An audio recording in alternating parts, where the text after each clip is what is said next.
جہاں تک وہ حفاظت کرتے انہوں نے پیسے لے لے کے تورات کے احکامات کو بدلنا اور بیچنا شروع کر دیا۔ قرآن کریم کے احکامات جو ہیں قیامت تک ایک ایک لفظ ایک ایک حکم جو ہے محفوظ ہے، کیونکہ اس کی حفاظت کا ذمہ اللہ نے مولوی کے ذمہ نہیں لگایا۔ مولوی کے ذمہ اگر ہوتا قرآن کی حفاظت تو اس کے کئی ایڈیشن آ چکے ہوتے، یہ فلاں برانڈ ہے، یہ فلاں برانڈ ہے، یہ فلاں برانڈ ہے، یہ فلاں کا ریوائز ہے۔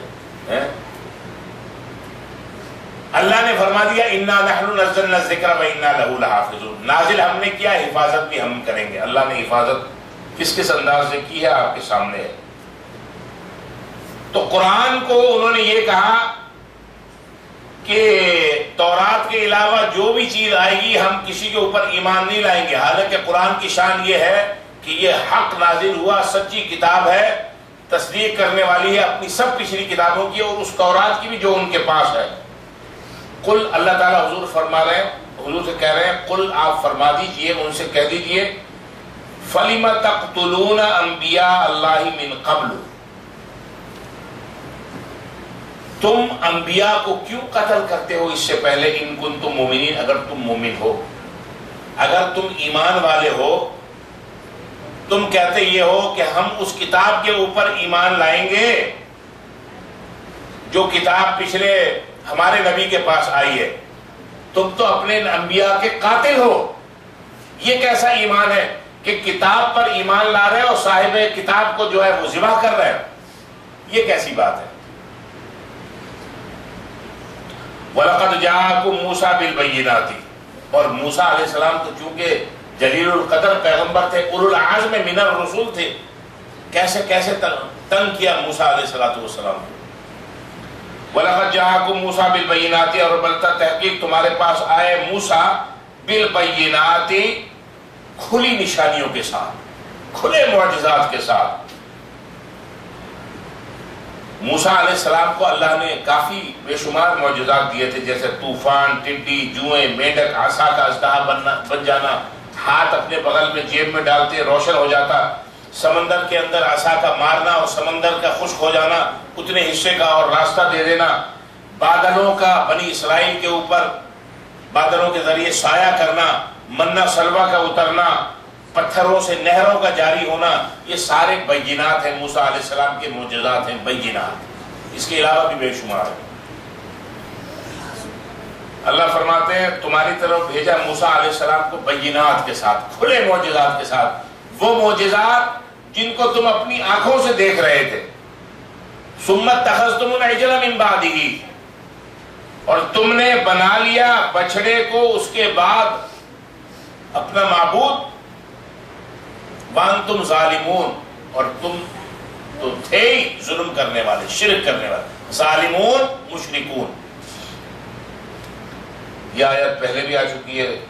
وَإِذْ أَخَذْنَا مِيثَاقَكُمْ، اور جب ہم نے لیا تم سے پختہ وعدہ، وَرَفَعْنَا، اور ہم نے بلند کیا، فَوْقَكُمْ، تمہارے اوپر، الطور، دیکھو بار بار طور قرآن سے کہتے ہیں بھائی تورو تمہارا کوئی مرتبہ کو کم مرتبے والے نہیں ہو، قرآن بار بار طور، تو ورفعنا فوقکم الطور کہہ رہا ہے، طور کو بلند کر دیا، قرآن کہہ رہا ہے تم کو تو اللہ نے بلند کر دیا۔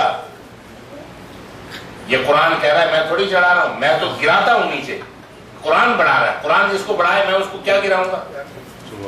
وَإِذْ أَخَذْنَا مِيثَاقَكُمْ، اور جب ہم نے لیا تم سے پختہ وعدہ، یعنی اللہ فرماتے بنی اسرائیل کے وَرَفَعْنَا فَوْقَكُمُ الطُّورَ، اور ہم نے بلند کیا تمہارے اوپر کوہ طور۔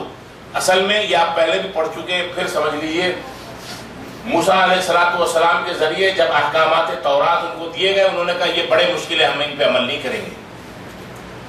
اللہ نے کہا عمل نہیں کرو، اللہ نے کوہ طور کا ایک حصہ اٹھایا اور ان کے سر پہ کہا مانتے ہو یا نہیں مانتے، یہ ابھی تمہارے اوپر یہ پھینکتے ہیں طور، ان کا اب مانتے ہیں۔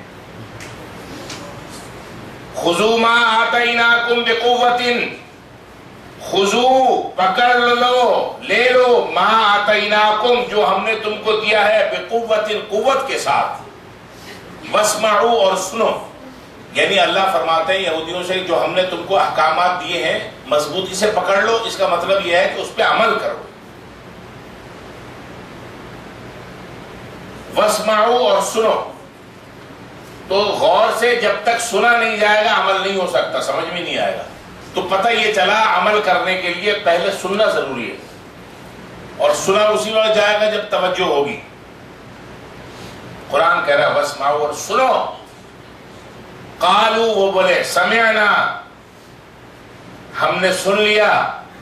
وعصینا، اور ہم نے نافرمانی کی. سن لیں گے مانیں گے نہیں، عصینا نافرمانی کریں گے. وَأُشْرِبُوا، پہلے لفظی ترجمہ دیکھیے. وَأُشْرِبُوا، اور پلا دیا گیا، پلا دی گئی. فی قلوبہم، ان کے دلوں میں، العجل، بچھڑے، یعنی بچھڑے کی محبت کو. بکفرہم، ان کے کفر کے سبب. وَأُشْرِبُوا، اور رچا دیا گیا. فی قلوبہم، ان کے دلوں میں، العجل، بچھڑے کی محبت کو. بکفرہم، ان کے کفر کے سبب. یعنی انہوں نے بچھڑے کو، گائے کے بچے کو اپنا معبود بنا لیا تھا، اس کی پوجا کرتے تھے کہ یہ خدا ہے.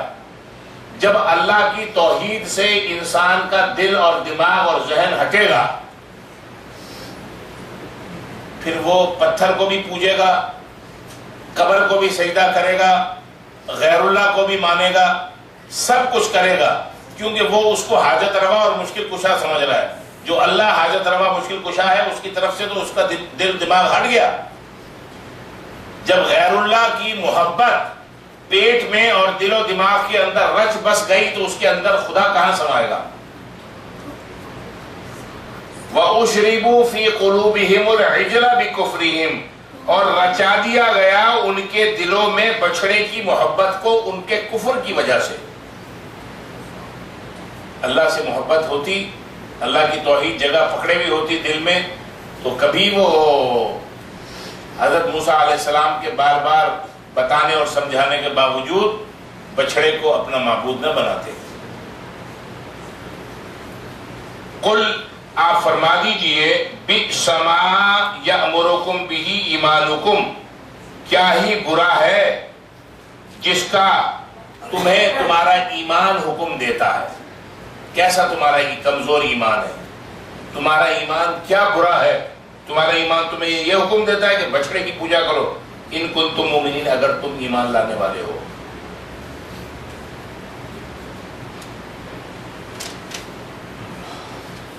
یہ ساری آیات اب یہ سمجھ لیجئے کہ بنی اسرائیل کی مذمت میں آ رہی ہیں.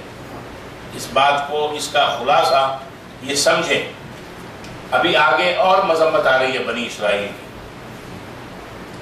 بنی اسرائیل اللہ تبارک و تعالی کی بڑی لاڈلی اور بڑی فضیلت عطا کردہ قوم تھی. اللہ نے اس قوم کے بڑے ناز اور نخرے اٹھائے. جو مانگا ان کو دیا، جو چاہا ان کو مل گیا. جتنا ان کو ملتا گیا اللہ کی طرف سے عطا ہوتا گیا، اتنی ہی ان کی نافرمانی اور ان کی گمراہی شدت کے ساتھ بڑھتی گئی. قل، آپ فرما دیجئے، ایک ان کو یہ تھا کہ ہم جنت کے ٹھیکیدار ہیں. جنت کے ٹھیکیدار یہودی یہ سمجھتے تھے ہم ہیں. آج بھی بہت سے لوگ، ایک خاص طبقہ اپنے آپ کو جنت کا ٹھیکیدار سمجھتا ہے، حالانکہ وہ جنت کے نہیں، جہنم کے ٹھیکیدار ہیں. جنت کی آرزو بڑی اچھی ہے. اس آرزو کے لیے اللہ تبارک و تعالیٰ نے کرائٹیریا رکھ دیا، ایمان اور عمل صالح. ایمان اور عمل صالح ہوتا رہے گا، نبی علیہ الصلوۃ والسلام کی شفاعت عظمیٰ ہمیں حاصل ہو جائے گی، انشاءاللہ بیڑا پار ہو جائے گا. لیکن یہ کہنا کہ ہم جنت ہمارے لیے، اس قسم کے دعوے اگر مسلمان بھی کرے گا تو اس کا مطلب ہے وہ مسلمان کم اور یہودی ادھم سے زیادہ متاثر ہے. قل، آپ فرما دیجئے، حضور علیہ السلام کو اللہ فرماتے ہیں ان لوگوں سے کہیں، ان کانت لکم الدار الآخرۃ عند اللہ، اگر ہے تمہارے لیے اللہ کے پاس آخرت کا گھر، خالصتاً، خاص طور پہ